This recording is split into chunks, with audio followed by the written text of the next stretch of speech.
You were the PI for the Rainbow study where we're talking about paclitaxel and RAM. So tell us a little bit about what was seen in that study for these patients. I was one of the main investigators. I'm not the PI of the study, but the Rainbow study was an important study, and in that study was done, in fact, in parallel with the REGARD study. So we have to look at both studies together.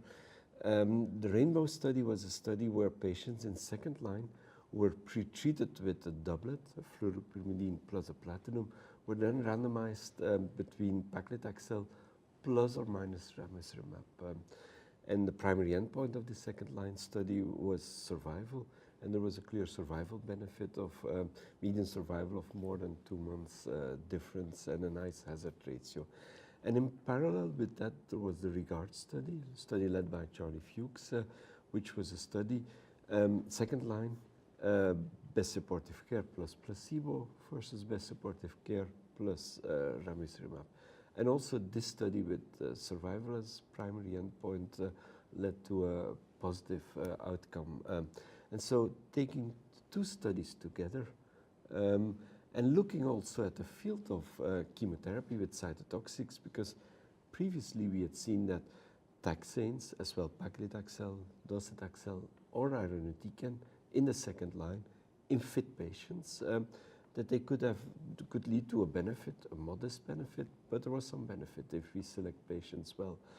And if you look at the whole package together, chemo, then the study with RAM alone, or the study with RAM plus paclitaxel, you can clearly say that that it's okay to defend, and that this goes in the guidelines, that RAM plus paclitaxel for fit patients is the standard option in the second line treatment, because the median survival in this study was around 9 months for the combination, while if you look at just best supportive care, it's 3 to 4 months, and with cytotoxic alone or with RAM alone, it's around 5 months.